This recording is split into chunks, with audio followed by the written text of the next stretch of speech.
ఇక్కడ ఉండేది ఒకరే మార్కెటింగ్, మళ్ళీ వేరే వాళ్ళు లేరు.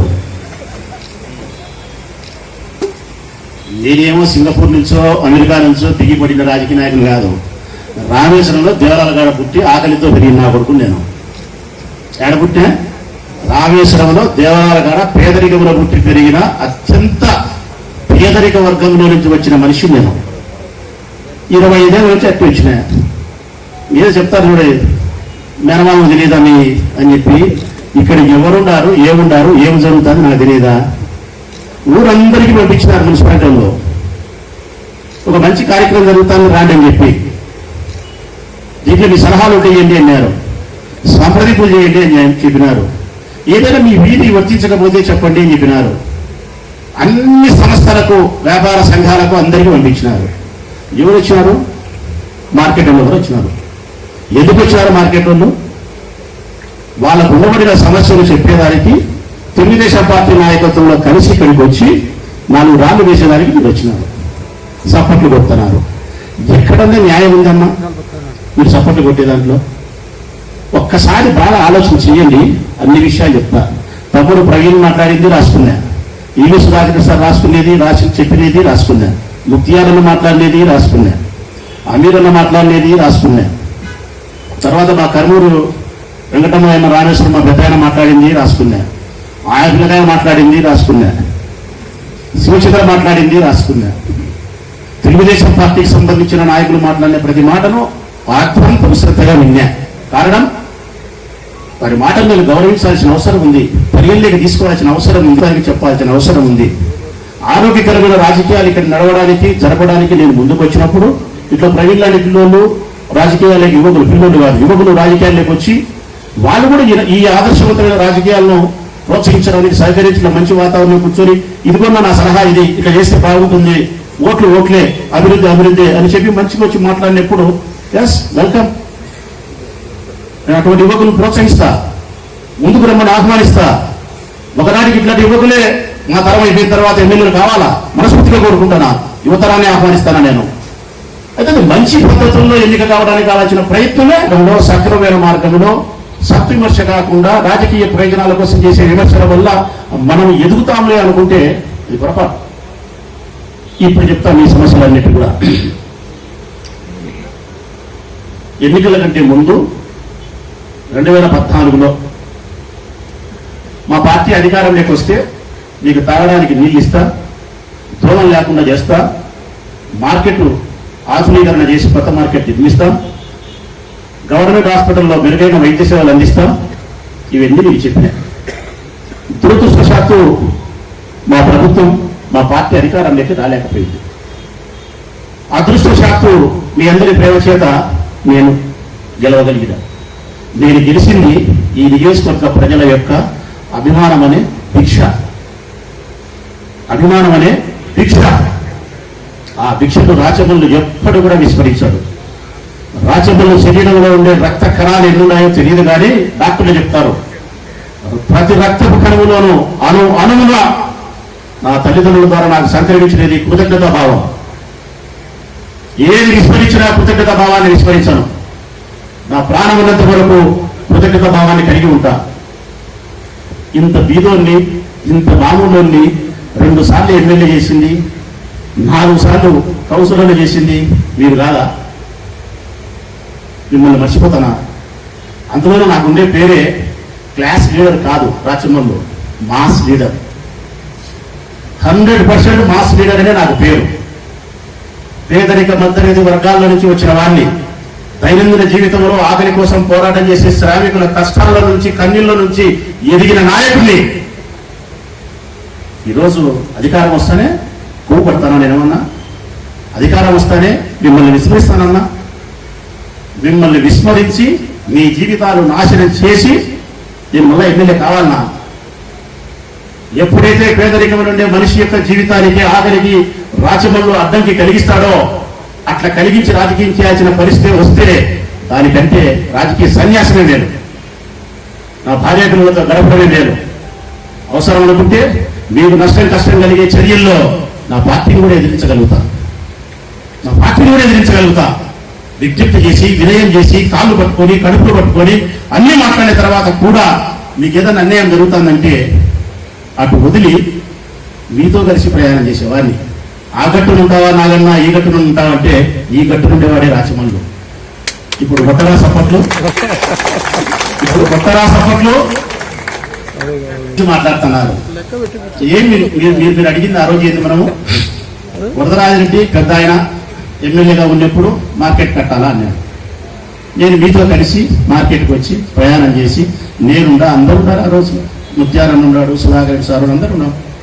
మేము ఏమడిగినాం ఆ రోజు మీ తరఫున పెద్ద ఆయన, మార్కెట్ కట్టేదానికి ఎప్పుడు మేము అడ్డంకి కాదన్నా, మార్కెట్ కట్టు. అయితే మార్కెట్ కట్టిన తర్వాత ఆ మార్కెట్లో పేదవాళ్ళు ఎవరైతే చిన్న వ్యాపారం చేసుకొని జీవనం కొనసాగిస్తూ పొట్ట గడుపుకుంటా ఉన్నారో తిరిగి వారికేను ఆ రూములు ఇవ్వాలా. అట్లా ఇవ్వాలంటే మున్సిపల్ యాక్ట్ 1964 మున్సిపల్ చట్టంలో నిబంధనల ప్రకారం ఒప్పుకోరు. తిరిగి వేలంపాట నిర్వహిస్తారు. వేలంపాట నిర్వహించినప్పుడు ఎవరు వేలం ఎక్కువ పడితే వానికి వస్తారు. అడిగిన 6వది వైఎస్ఆర్ ఇంజనీరింగ్ కాలేజీ వరదరాజరెడ్డి గారి కాలేజీలో బాడగా కట్టి పిల్లలు చదువుకుంటున్నారు. అట్లా కాకుండా స్థలం ఉంది పాలిటెక్నిక్ కాలేజీలో, ఏమి మిగతా సదుపాయాలు లేవు, మౌలిక సదుపాయాలు. అవన్నీ కూడా ల్యాబ్ కానీ క్లాస్ రూమ్స్ కానీ ఎవ్రీథింగ్ ప్రొవైడ్ చేయండి. అదంతా ఎస్టిమేషన్ డిపిఆర్ తయారు చేసినా 170 కోట్లు అవుతుందని చెప్పి అది అడిగినాం. నేను అడిగిన వాటితో పాటు గవర్నమెంట్ హాస్పిటల్ కూడా కావలసిన ఉద్యోగాలు, కావలసిన మౌలిక వసతులు అడిగి దాని డిపిఆర్ కూడా ఇచ్చినాయి.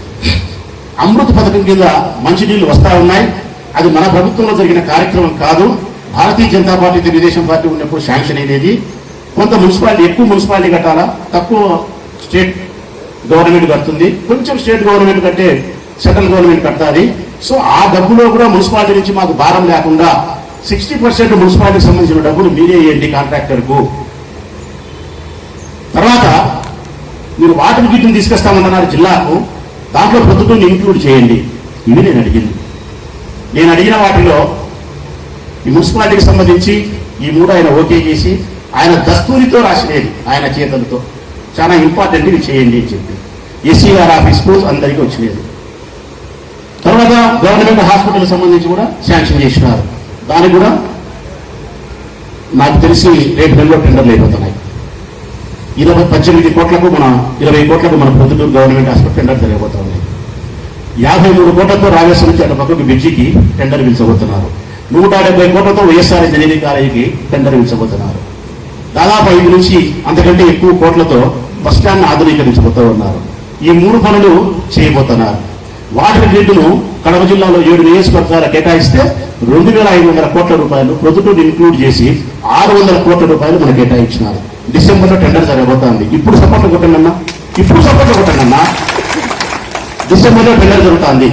600 కోట్లతో నీళ్ల గురించి అడిగినారు సోదరులు తెలుగుదేశం పార్టీ నాయకులు.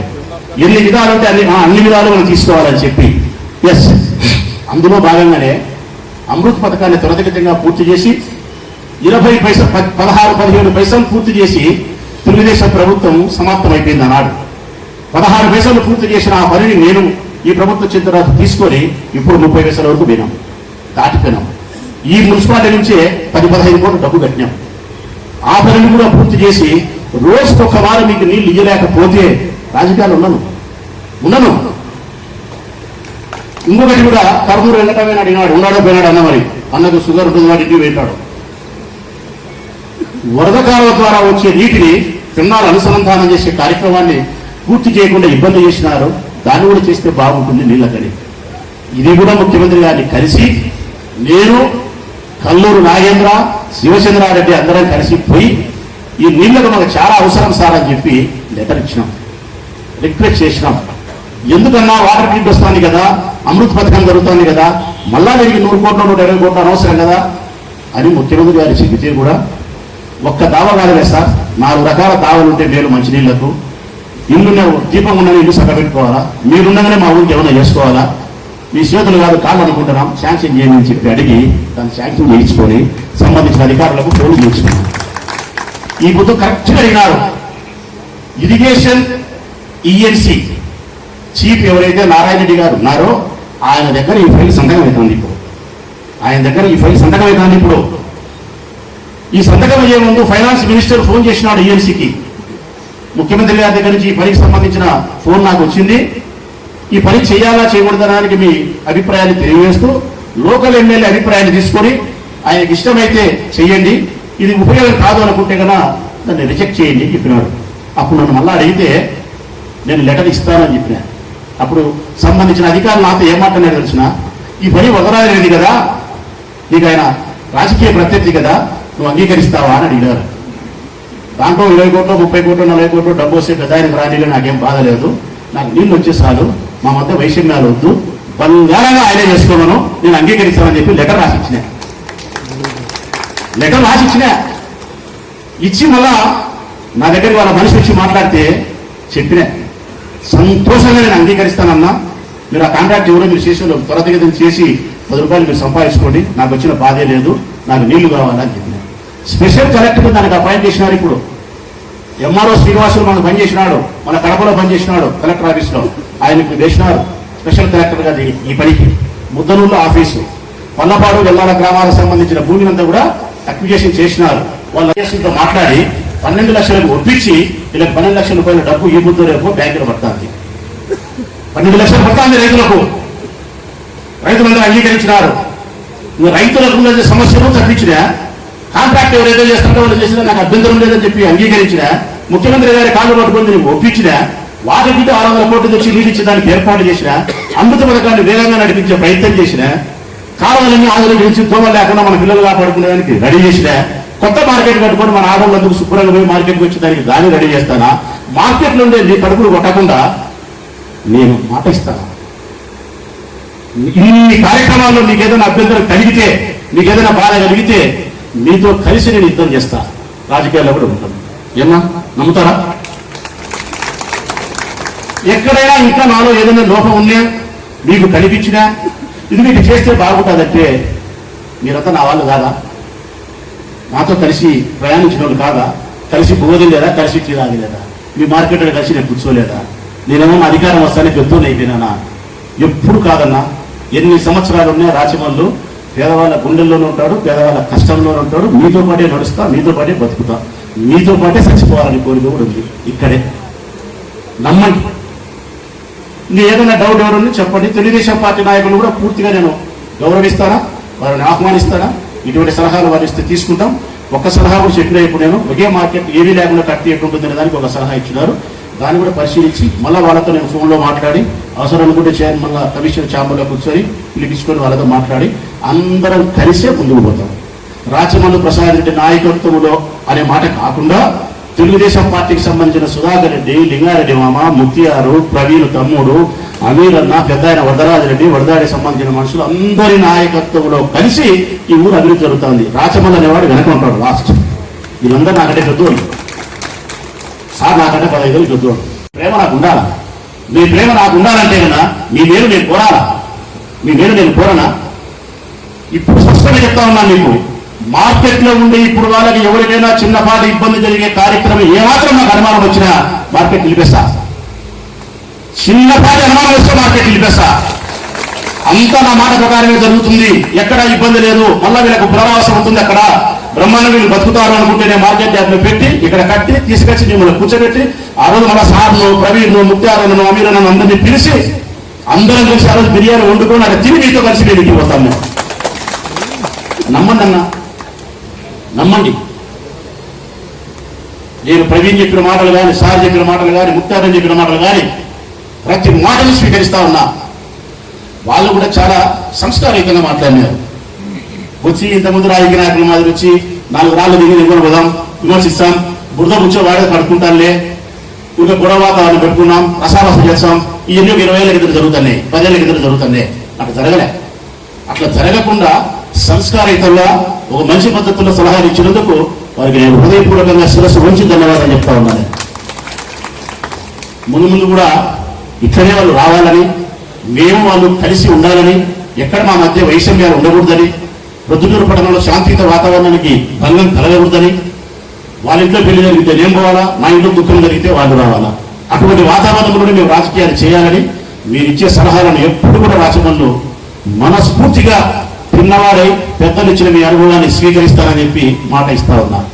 ఇది కూడా మీరు తెలుసుకోవాల్సినది ఏంటంటే ఈ పనులన్నీ కూడా ఏదో మున్సిపల్ కమిషనరో ఇంకొకరో వాళ్ళ ఇష్టానుసారం పెట్టి చేసిన కార్యక్రమం కాదు. ముఖ్యమంత్రి గారి ఆఫీసు నుంచి సిఫారసు చేయబడినటువంటి కార్యక్రమం ఇది. ఎస్సీ గారు వచ్చినది కూడా నేను పిలిస్తే కాదు, ముఖ్యమంత్రి గారు ఆదేశిస్తే. కారణం ఏమంటే ప్రభుత్వం వచ్చిన తర్వాత 2-3 నెలల కాలం తర్వాత నేను, నా భార్య, నా పార్టీకి సంబంధించిన కొంతమంది కలిసి ముఖ్యమంత్రి గారిని కలిసి ఈ ఉత్తరం ఇచ్చినాం. ఏమని ఇచ్చినాం? ఎన్నికల కంటే ముందు ప్రొద్దుటూరు పట్టణానికి కొన్ని హామీలు నేను ఇచ్చినాను సార్. ఇవి నెరవేరిస్తేనే 2024లో నేను మళ్ళీ కంటెస్ట్ చేసేది మీ పార్టీ తరఫున, లేకపోతే నేను రాజకీయాల నుంచి నిష్క్రమించాల్సి వస్తుంది.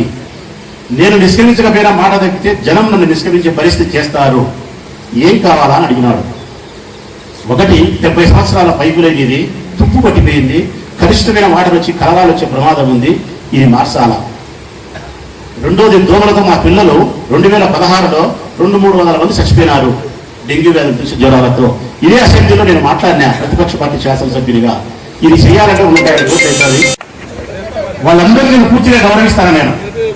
నేను మంచి వాతావరణం కావాలని కోరుకుంటాను కాబట్టి ఇదంతా కూడా నేను వాళ్ళ కోసం చెప్తాను. నేను అంటే మీరు కూడా మానసికంగా ప్రిపేర్ కాదని చెప్తాను. నేను రాజకీయంలో మంచి వాతావరణాన్ని మనం ప్రజలకు ఇచ్చేదానికోసం మనందరం సంసిద్ధమైదాం. ఎలక్షన్లు వస్తాయి, పోటీ చేద్దాం. ఎవరు పార్టీ వాళ్ళది, ఎవరు గత వాళ్ళది, ఎవరు ఓటు వాళ్ళది, అభివృద్ధి ఉంది. పొలం తప్ప కాలు పట్టుకుంటాడు, ఏళ్ళు పట్టుకుంటాడు, లెక్కో పక్కో ఏదో చేసుకుంటాం. గెలుచుకుంటూ గెలుస్తాడు, ఒకటి ఓడతాడు. 5 సార్లు గెలిచిన గత ఆయన వల్ల 2 సార్లు. నేను 2 సార్లు గెలిచిన, ఇంకోసారి గెలిచి 2 సార్లు గెలిచినప్పుడు నేను ఓడనా? నేను ఎప్పుడు కూడా వేసుకుని ఉంటాను. అయినే ఉన్నాను, నాకు తెలుసు. అది గెలుపులను ఓటములను సమానంగా స్వీకరించేదానికి సంసిద్ధంగా ఉండా. దయచేసి నన్ను అర్థం చేసుకుంటారని, నన్ను అర్థం చేసుకుని ప్రతిదూరు అభివృద్ధులు అందరూ భాగస్థులవుతారని విశ్వసిస్తూ మీ అందరికీ ధన్యవాదాలు తెలియజేస్తూ, ఈ పనులకు ఆమోదం తెలిపి నిధులు మంజూరు చేస్తా ఉండే ఈ రాష్ట్ర ముఖ్యమంత్రి గౌరవనీయులు జగన్మోహన్ రెడ్డి గారికి హృదయపూర్వకంగా ప్రతిదూరు నియోజకవర్గం వైపు నుంచి ధన్యవాదాలు, కృతజ్ఞతలు తెలియజేస్తూ సంబంధించిన అధికారులకు నా హృదయపూర్వకమైనటువంటి అభినందనలు తెలియజేస్తా ఉన్నా. Thank you for all.